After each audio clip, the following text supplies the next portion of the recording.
अस्सलाम वालेकुम व्यूअर्स, मेरा नाम खनेश राठी है और मैं sub inspector anti narcotic force हूँ। आज जो हमारा टॉपिक होगा वो होगा एंटी नारकोटिक फोर्स एक्ट, जिसको ANF एक्ट 1997 कहते हैं। तो इस एक्ट के बारे में मैं A to Z आपको बताऊंगा कि ये एक्ट क्या है, इसमें कितने सेक्शंस हैं, ये कब इन्फोर्स हुआ था, या इससे किस किस तरह से MCQs या क्वेश्चंस आपकी टेस्ट में पूछे जा सकते हैं। लेकिन इससे पहले एक बात मैं आपको कहना चाहता हूँ कि इस वीडियो पे आपका बहुत अच्छा रेस्पॉन्स था, उसके लिए थैंक यू। और दूसरी चीज, आप जो भी मुझे मैसेजेस कर रहे हैं कि सर इसमें सिफारिश चलती है या आप हमारी कोई सिफारिश कर दें, आप हमारी हेल्प कर दें, तो इसके लिए मैं आपको सॉरी कहूंगा और आपको कहूंगा कि काइंडली रिक्वेस्ट करूंगा कि ऐसे मैसेजेस मुझे ना करें। और अगर कोई और भी आपको अगर कह रहा है कि यार मुझे आप ये चीज कर दो, ये फेवर आप मुझको दे दो और मैं आपको दूसरा कोई फेवर दे दूंगा, तो वो गलत है, ऐसा नहीं हो सकता। जहां तक मुझे पता है तो इस फोर्स में ऐसे नहीं होता और आप भी किसी की बातों में ना आना।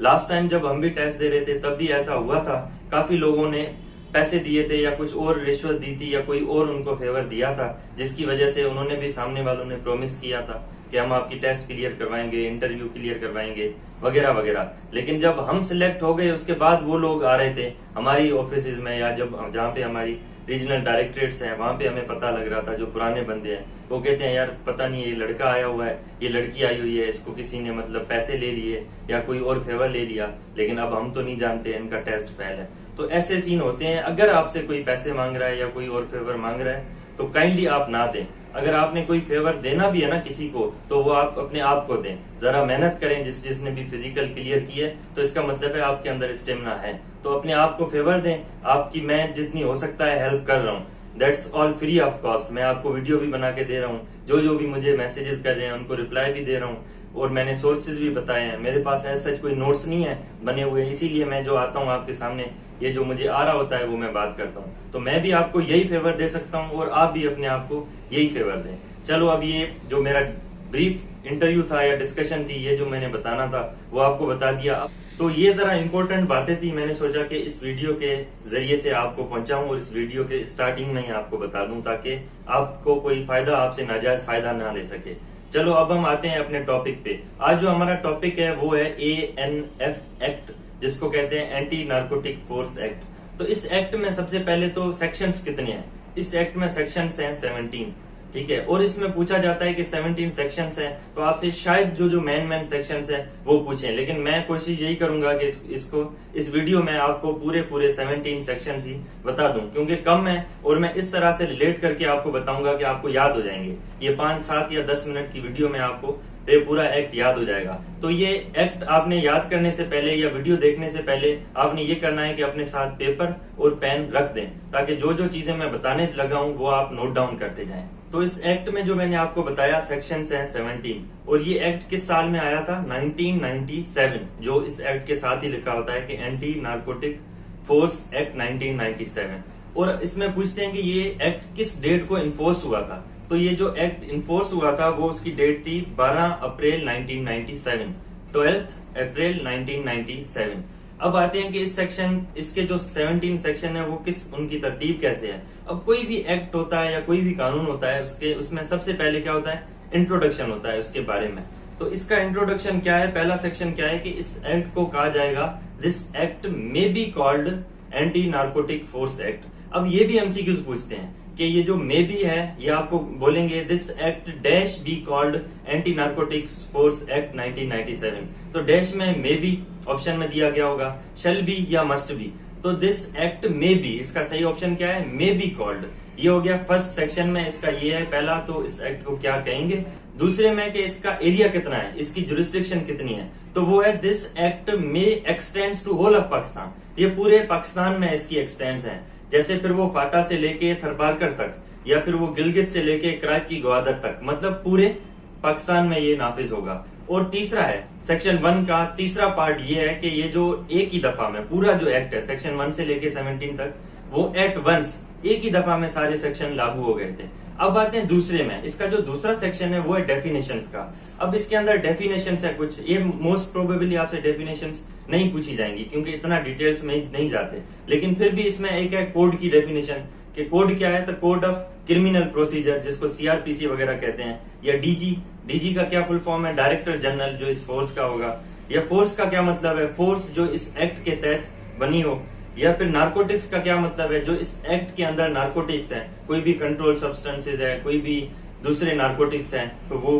पुलिस का क्या मतलब है, जो पुलिस एक्ट के तहत फेडरल या प्रोविंस ने पुलिस बनाई हो वो। फिर प्रिस्क्राइब का क्या मतलब है कि कोई भी रूल्स या रेगुलेशन जो इस एक्ट के तहत प्रिस्क्राइब की गई हो। फिर रूल्स क्या है, वही इसी तरह से प्रिस्क्राइब्ड का। या तो ये कोड इसमें है, जो सेकंड सेक्शन में डेफिनेशंस हैं उसमें ये कोड्स हैं। अब आते हैं तीसरे सेक्शन पे। तीसरा इसका कौन सा सेक्शन है कि कॉन्स्टिट्यूशन ऑफ फोर्स, कि ये फोर्स बनी कैसे है, इसको कैसे बनाया गया है, तो वो सारा सेक्शन 3 में है। अब वो बनाया कैसे गया है वो नहीं पूछते, एमसीक्यूज में नहीं पूछ सकते। तो ये पूछ सकते हैं कि ये जो फोर्स है वो एएनएफ एक्ट के कौन से सेक्शन के तहत बनाई गई है, तो वो है 3, कॉन्स्टिट्यूशन ऑफ द फोर्स। फिर है 4th, the superintendents and administration. तो अब इस फोर्स की सुपरिटेंडेंट्स एंड एडमिनिस्ट्रेशन किसके पास है, तो जो सुपरिटेंडेंट्स है वो है फेडरल गवर्नमेंट के पास, और जो एडमिनिस्ट्रेशन है वो है director general of anti narcotic force के पास। ये जरा याद रख लेना, क्योंकि पूछ सकते हैं, कभी पूछते हैं कि इस फोर्स की एडमिनिस्ट्रेशन किसके पास है। उसमें ऑप्शंस होंगे, फेडरल गवर्नमेंट के पास है, डायरेक्टर जनरल के पास है, या फेडरल कैबिनेट के पास है, या प्रेसिडेंट के पास है। या सुपरिटेंडेंट्स में भी यही ऑप्शन दे सकते हैं कि किसके पास है, फेडरल गवर्नमेंट के पास, प्राइम मिनिस्टर के पास, प्रेसिडेंट के पास, या मिनिस्ट्री ऑफ नार्कोटिक्स के पास। तो कंफ्यूज नहीं होना, इसकी सुपरिटेंडेंट्स है फेडरल गवर्नमेंट के पास और एडमिनिस्ट्रेशन है डायरेक्टर जनरल के पास। ये है सेक्शन 4। और फिर 5 में फंक्शन ऑफ द फोर्स। 5वें सेक्शन में पूछते हैं कि कहते हैं कि इस फोर्स का फंक्शन क्या है, इसका काम क्या होगा, वो है सेक्शन 5। तो सेक्शन 5 में इस फोर्स का काम है इंक्वायर करना, इन्वेस्टिगेट करना या प्रोसिक्यूट करना। कोई भी मनशियात से रिलेटेड केस है तो उसको इंक्वायरी ये फोर्स करेगी, उसकी इन्वेस्टिगेशन ये फोर्स करेगी, और कोर्ट में उसका केस चलाएगी ये फोर्स। ये सेक्शन 5 हमने पढ़ा जिसमें था फंक्शन ऑफ द फोर्स। इस फोर्स का, मेरा या आप सिलेक्ट होते हैं तो आपका काम क्या है, तो वो नार्कोटिक्स से रिलेटेड केसेस की इंक्वायरी करना, इन्वेस्टिगेशन करना और प्रोसिक्यूशन करना। फिर है 6th में क्या आ जाता है कि power of the member of the force. अब फंक्शंस तो हमें पता है, लेकिन हमारी पावर्स क्या है, मेरी as a sub inspector power क्या है। आप सब इंस्पेक्टर बनते हैं, एएसआई बनते हैं या कांस्टेबल बनते हैं, तो आपकी पावर्स क्या है, तो आपकी पावर ये है कि आप सर्च कर सकते हैं, अरेस्ट कर सकते हैं, इंटर हो सकते हैं किसी भी बिल्डिंग में, या किसी भी प्रॉपर्टी को सीज कर सकते हैं, वो भी विदाउट एनी वारंट। इतना पावरफुल ये फोर्स है कि आप किसी को भी विदाउट वारंट अरेस्ट कर सकते हैं। लेकिन उसके लिए क्या है कि उसके पास मंशात निकली हो।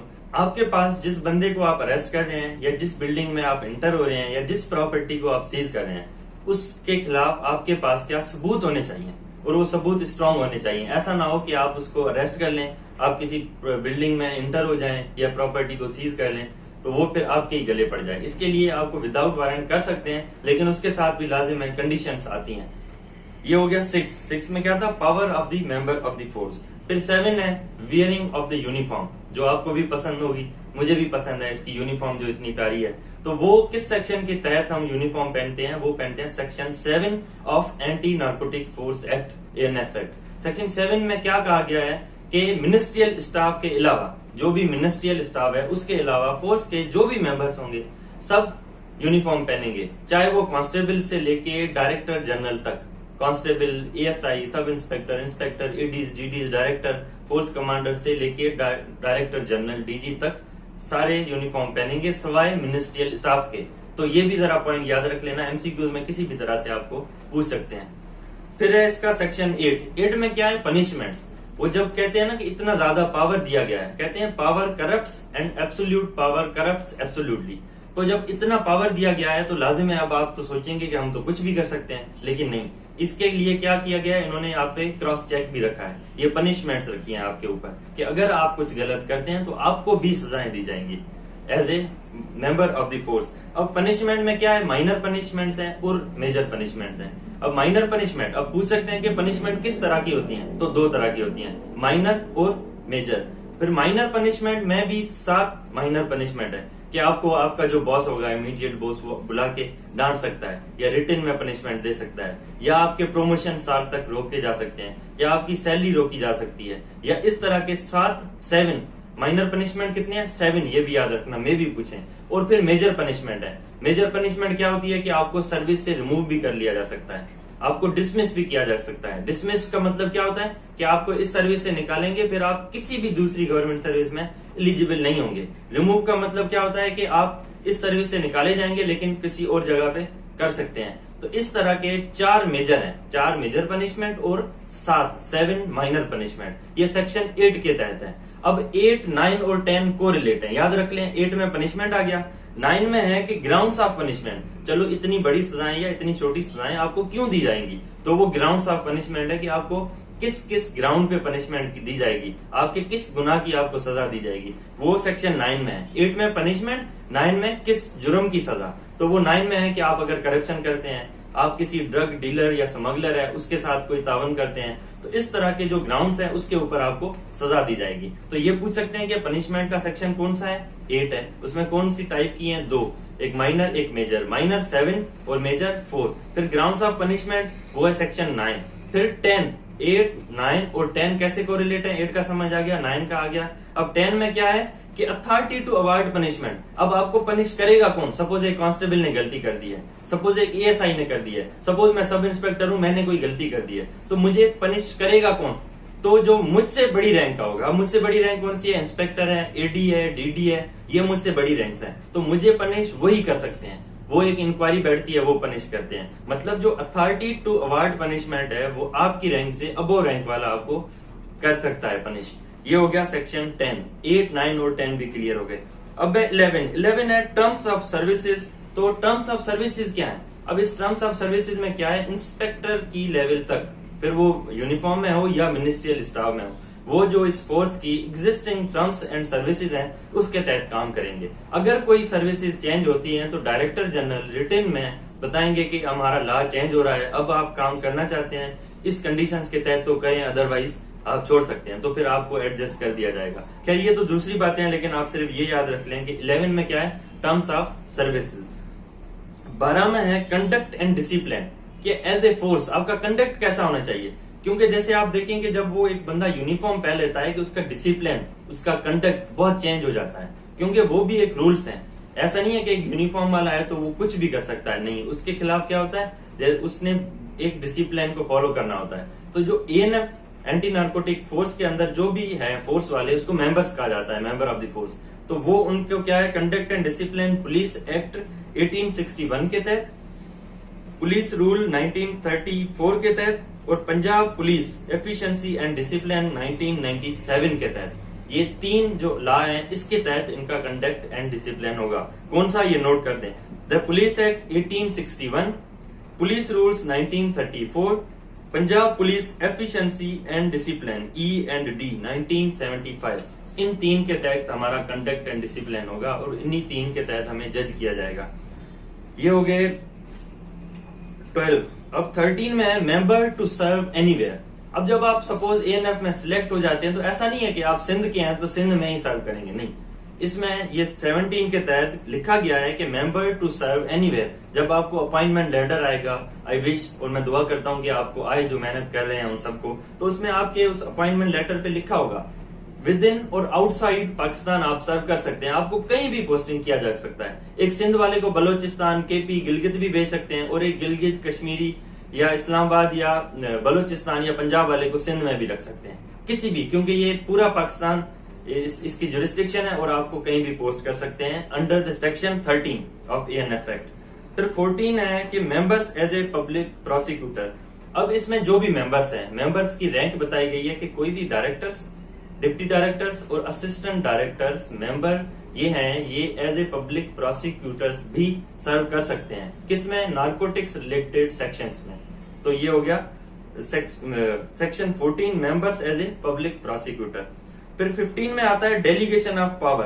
तो डेलीगेशन ऑफ पावर क्या है, डायरेक्टर जनरल रिटन में अपनी कुछ पावर या अपने सारे पावर किसी को भी दे सकते हैं, किसी भी मेंबर ऑफ द फोर्स को दे सकते हैं किसी काम करने के लिए। तो ये डेलीगेशन ऑफ पावर कहते हैं कि वो डायरेक्टर जनरल अपने पावर्स किसको डेलीगेट करता है। अब एक सब इंस्पेक्टर है या इंस्पेक्टर है, वो इन्वेस्टिगेशन ऑफिसर है, वो एफआईआर काट रहा होता है, वो इन्वेस्टिगेट कर रहा होता है, वो सर्च सीज पता नहीं जो भी इसके फंक्शंस है वो कर रहा होता है। तो वो उसकी अपनी पावर नहीं है, वो इस एक्ट के तहत डायरेक्टर जनरल की पावर है, और डायरेक्टर जनरल ने डेलीगेट की हुई है उस आईओ को कि तुम ये कर सकते हो।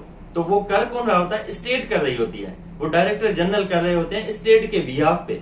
जब ये केसेस कोर्ट में जाते हैं तो लिखा होता है स्टेट वर्सेस दिस। ऐसा नहीं है कि मेरा नाम या आईओ का नाम वर्सेस दिस, नहीं, स्टेट वर्सेस दिस लिखा होता है। तो ये पावर हमारी नहीं है, पावर हम जो भी कर रहे हैं ये स्टेट के बिहाफ पे कर रहे हैं। सेक्शन 16 में क्या है, इंडेमनिटी। अब इंडेमनिटी क्या होती है कि रियायत आपको एज ए आईओ या as a member of the force आप कोई भी काम कर रहे हैं तो आपसे सपोज कुछ गलत हो जाता है, गुडविल में कि आपने करना ये था, आप किसी बिल्डिंग में इंटर हुए हैं इस मकसद के तहत, आपके पास कुछ सबूत थे, आपके पास कोई इन्फॉर्मेशन थी और सपोज आपको वो नहीं मिला तो आपके खिलाफ कोई केस नहीं किया जाएगा, मतलब कोर्टें आपको रियायत देंगी क्योंकि ये आपको कानून के तहत इंडेमनिटी दी गई है। सेक्शन 16 के तहत, सेक्शन 16 के तहत आपको कुछ रियायत दी गई है ताकि ऐसा ना हो कि आपसे कोई भी थोड़ी छोटी सी गलती हो जाए और आपको पनिशमेंट मिल जाए।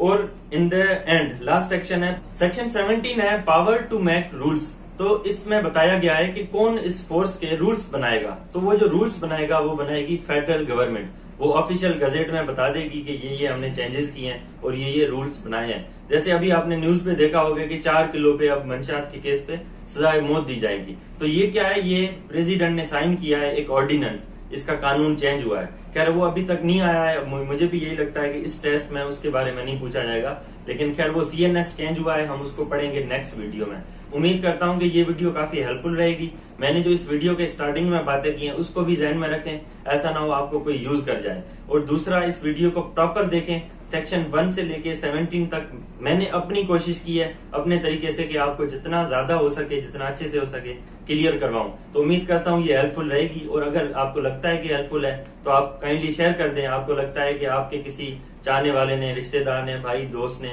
अप्लाई किया तो उससे भी शेयर करें, शायद हेल्प हो जाए। लाइक भी कर दें और कमेंट भी करें कि मेरी ये वीडियो समझ आ भी रही है या नहीं, मैं अपना भी और आपका भी टाइम कहीं जाया तो नहीं कर रहा, तो ये भी बता दें। और इस चैनल को सब्सक्राइब करके बेल आइकन को दबा दें, क्योंकि 1-2 घंटे में मैं कोशिश करता हूं कि वो जो control of the narcotic substance है उस एक्ट के तहत भी वीडियो बनाऊं और फिर तीसरी वीडियो में आपको जनरल कुछ लॉज और ट्रिक्स बता दूं ताकि जब आप टेस्ट में बैठे तो कम से कम आपको कुछ हेल्प हो जाए। Thank you so much.